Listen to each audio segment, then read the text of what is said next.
On this edition of the Newsmakers, we discuss the life and legacy of Shimon Peres, who helped to shape Israel over a career of more than 60 years. How should he be remembered? Also on today's program, another tale of corruption in football. This time, it's the English Premier League.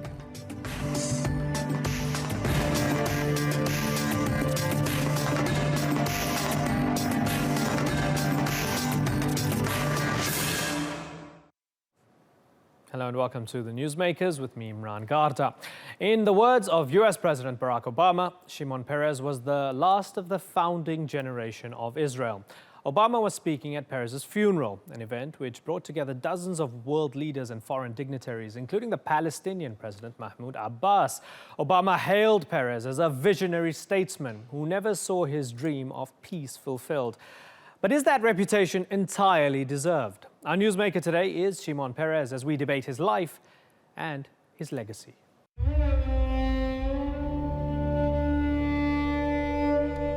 The story of Shimon Peres cannot be separated from the country he helped guide from its infancy. As a young man, he fought with the Haganah, a militia accused of ethnically cleansing Palestinian villages between 1947 and 1949. A period the Palestinians refer to as the Nakba, or catastrophe. How would you feel yourself being a refugee twice in your life? A protege of Israel's first Prime Minister, David Ben-Gurion, Peres was one of the young technocrats chosen to establish the State of Israel. It was the start of a career that would span more than half a century and include all of the major positions in Israeli public life. Peres would become known to some as a peacemaker-in-chief for his diplomatic efforts with Palestinians. His statesmanship built an unbreakable bond with the United States of America and so many other countries.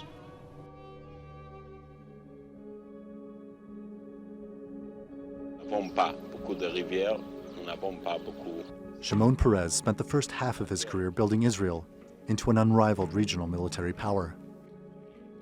As the head of Israel's Defense Department in the 1950s, he led the development of a covert nuclear weapons program and worked to build U.S. patronage for the new country, securing a relationship which has endured ever since. An unshakable commitment. America is Israel's oldest and best friend in the world. America's commitment and my commitment to Israel and Israel's security is unshakable. But it was the second half of his career which, in the eyes of many Israelis, was most controversial. Time will come, and maybe in the near future, that we shall be able to negotiate with them, if not with somebody else. As the Minister of Foreign Affairs, he helped to negotiate the 1993 Oslo Accords, a process which brought one of the biggest hopes for peace with the Palestinians, and for which he was awarded the Nobel Peace Prize, along with Palestinian leader Yasser Arafat and Israeli Prime Minister Yitzhak Rabin, who a year later would be assassinated. Peres would then take over as Prime Minister, his second time in the top job, and the second time without a popular mandate.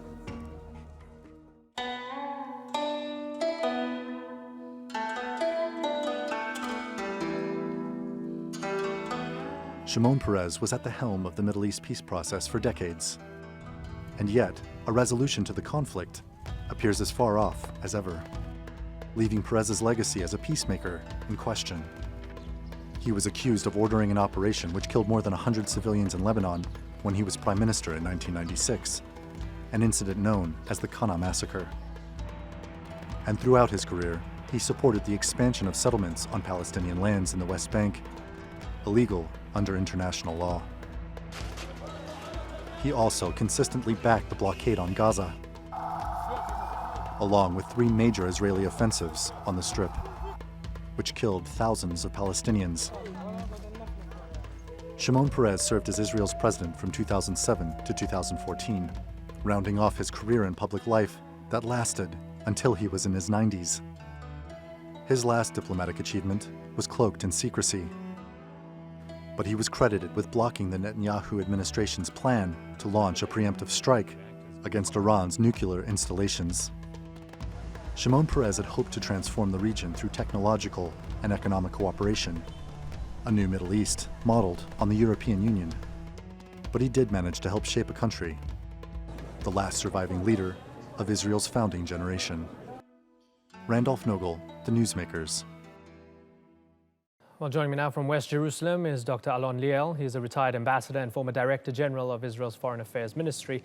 And from Ramallah, I'm joined by Ashraf al-Ajrami, a former Palestinian minister. Gentlemen, thank you very much for joining us. Ashraf al-Ajrami, let me start with you first. As we look back on Shimon Peres' life and his legacy, was he a deserving recipient of the Nobel Peace Prize and a man of peace?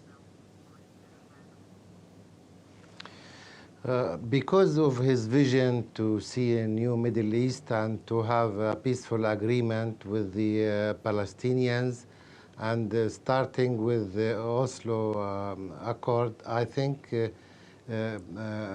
Shimon Peres is recognized and is known also as a peace man. Because of that, because of his vision, because what he did, the Palestinian leadership saw him as a partner of peace, and because of that, the President Mahmoud Abbas decided to participate in his funeral. I think it is a very, very difficult decision for the Palestinian President Mahmoud Abbas, because it is unpopular step.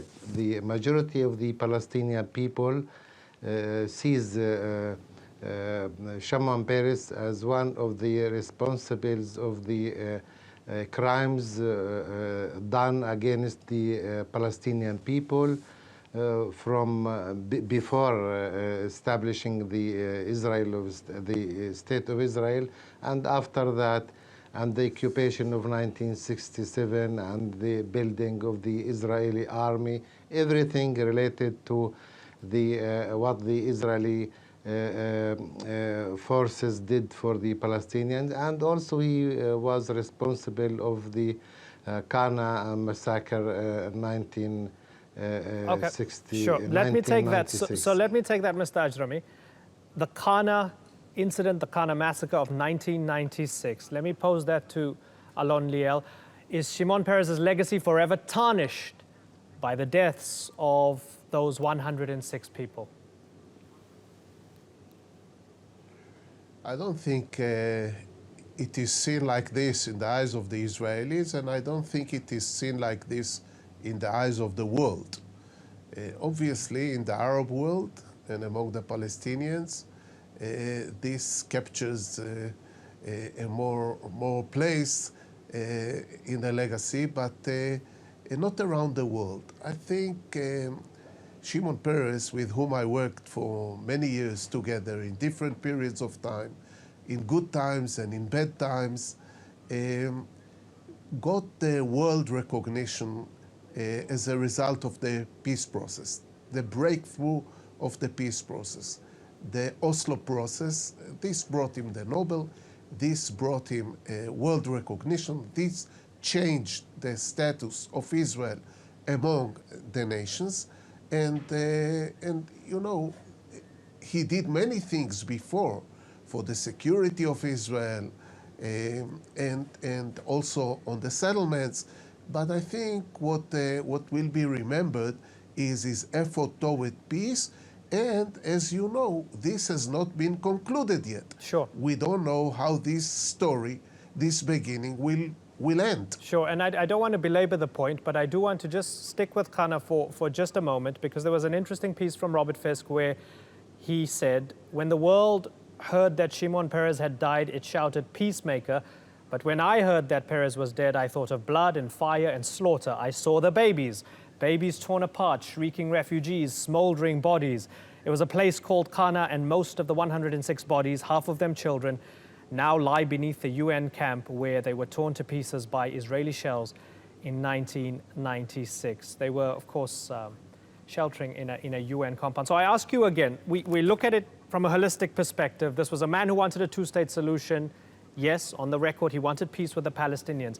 I ask you again, don't you think his legacy would be tarnished by the killing of 106 people, half of them children?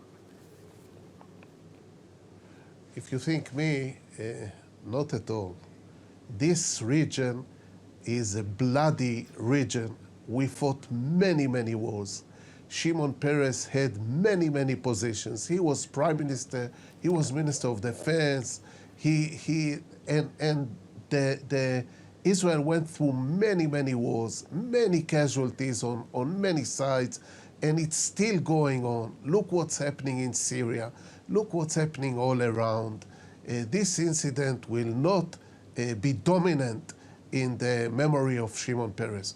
What will be dominant is if there will be two states, he will be seen in history as the guy who made it happen. If there'll be one state, few people will remember him in history.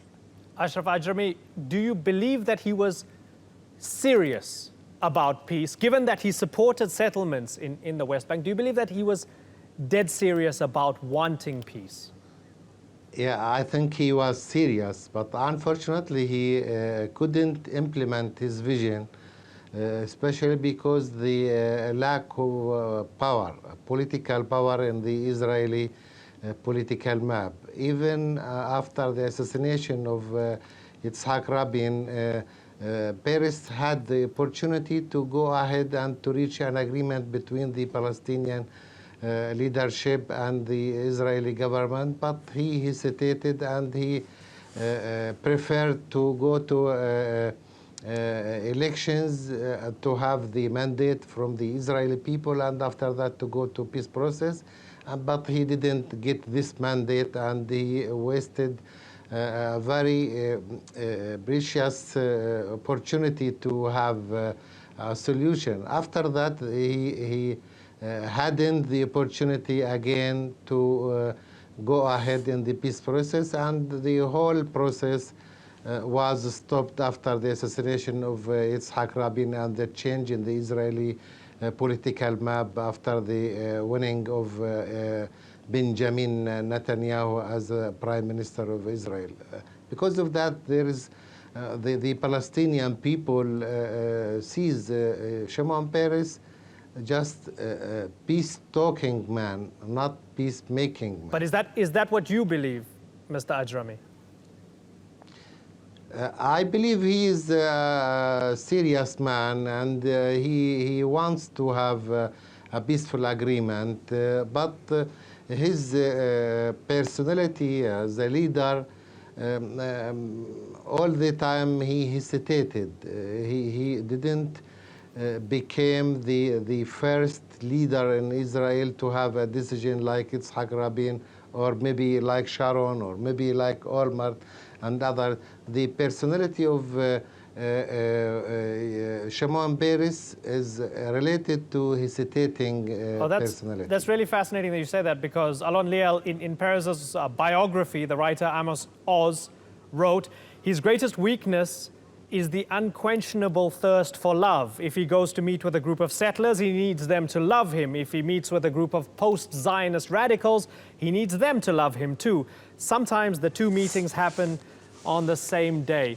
Was that an accurate assessment, given what Ashraf Ajrami says as well, that perhaps he didn't have the willpower to push through what he claimed he wanted to push through?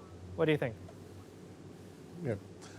First, the speech of Amos Oz in the funeral was definitely the greatest and the most important speech in this funeral, and I think the world should study this speech.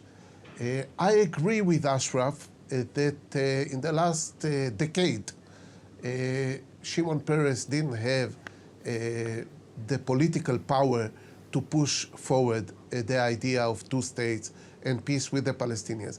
I can testify, working with him between 92 and 96, that not only he wanted to achieve peace, he was the one that convinced us all that this is possible with his vision for the new Middle East. So he was leading the whole Israeli machine toward the idea of peace. When he was a president, he was in fact paralyzed, because in Israel, the presidency is apolitical, and he couldn't really work again as a president against an elected government that did not believe in peace. In the last 3 years, he kind of gave up.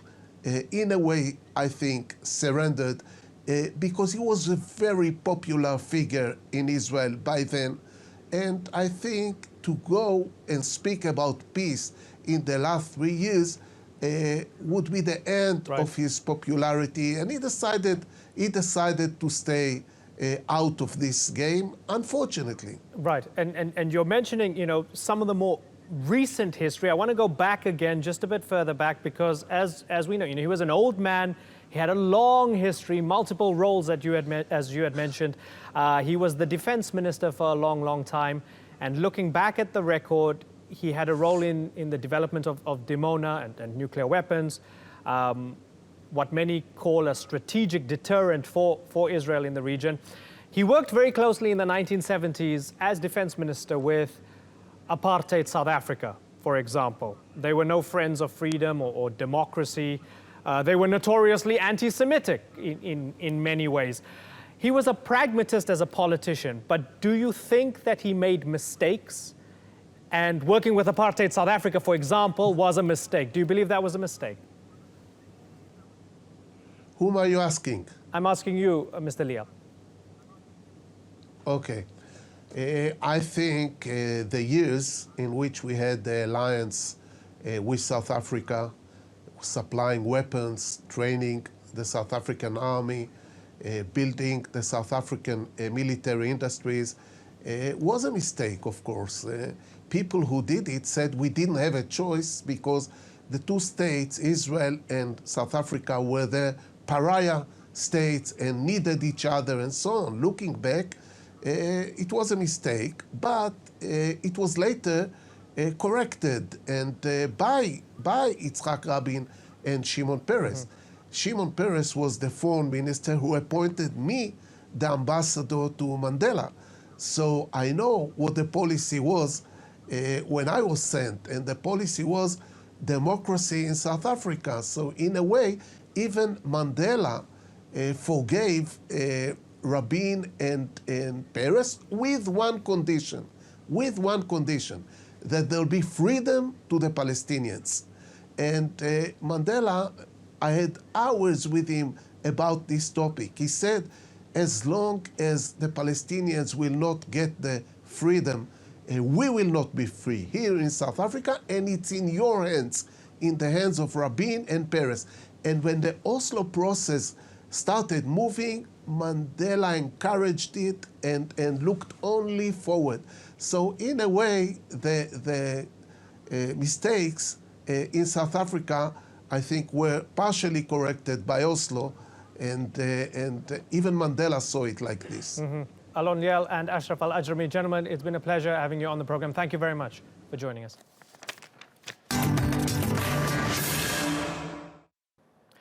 Football has become embroiled in another corruption scandal. This time the focus is the world's most lucrative footballing league, the English Premier League. The revelations have already claimed their first head, the manager of the England national team. Yvette McCullough has the story.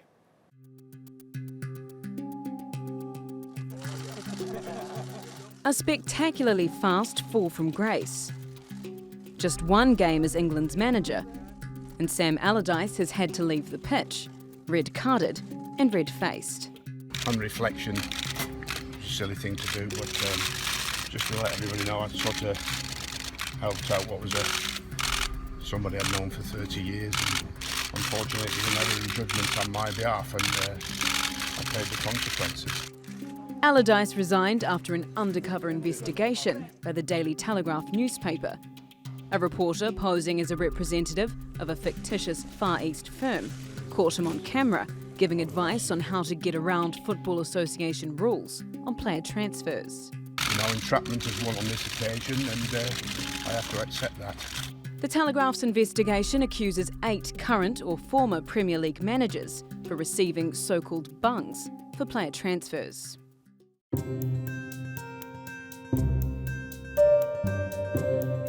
Here's how a bung may happen. Manager B wants to buy a player from Manager A's club for a certain amount, say $10 million. This is negotiated by an agent on behalf of the player. Now, manager A may say they'll only take the deal if there's a little something extra for them. So the transfer fee gets inflated to, say, 12 million. Then, when the agent takes their 10% fee, they pay manager A's kickback to an intermediary, all completely off the books. The English Premier League is the world's richest football competition, and it's only getting richer, thanks to a $13.49 billion cash injection from a new TV licensing deal this year. This season's summer transfer window broke records, with $1.51 billion spent. With even more cash available to change hands, does this open the league up to even more temptation for corruption?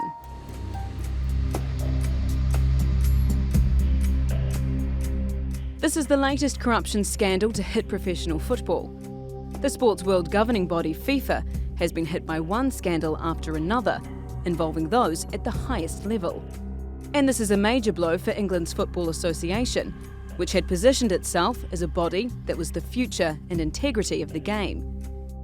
Its former chairman, Greg Dyke, blasted FIFA for having a culture of corruption for 40 years. But in light of these accusations, it would seem the FA may not be immune to that culture. Is corruption just an endemic part of the business of football? And is there a way to clean up the beautiful game? Yvette McCullough, The Newsmakers. Elliot Ross joins me now from New York. He's a football writer and researcher at Columbia University. Good to talk to you, Elliot. So, poor Big Sam, he had a 100% win record and then he lost his job. Were you shocked at these revelations from the Telegraph involving Big Sam and involving everybody else? Not particularly, Imran, to be honest with you. If you've followed football, English football, European football over a number of years, it's not really a surprise to hear that there are backhanders, or at least people trying to make backhanders of this kind. So can we say that this is endemic, but made much worse because of the bonanza TV money that's been coming in? Well, actually, I think you might be able to say the opposite. There is a problem, obviously, with money in football, but the one thing you'll hear particularly from people who are close to the game in England, say in the 1970s, 80s, even early 90s, was that it was much worse in those days. There is an argument that, in fact, the game is a little bit cleaner, specifically around the issue of bungs. And there are these accusations coming out now about these 8 unnamed managers who are said to have been the kind of people who might have accepted a bung. But you and I will both remember when George Graham lost his job as the manager of Arsenal in the 90s as a result of a proven bung.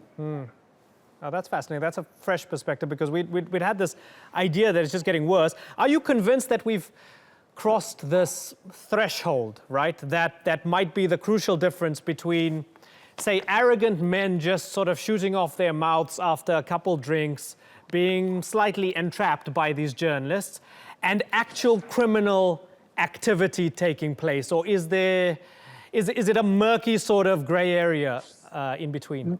It is a murky gray area, and I'm very loath to criticize the journalists. You know, this kind of investigative work is very difficult to execute.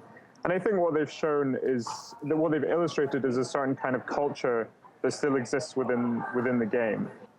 Yeah, what have we learned about the role of the agents? Well, the role of the agent, I think the role of the agent is always going. There are these in-between figures who operate in a sort of difficult area between clubs, between players, and they're always trying to gain a certain kind of advantage. It's an extremely competitive field. I think this week, though, one thing to do in terms of keeping this in perspective is to remember the kinds of figures here that are involved are really small bore compared to the kinds of money that is being taken out of the game by some of your bigger, more prominent agents. If you think about the Pogba deal, for example, that went through over the summer, you're not talking about £5,000 in an envelope here and there. You're talking about a huge fee estimated by some people upwards of 10, 15, even 20 million going to an agent completely legitimately.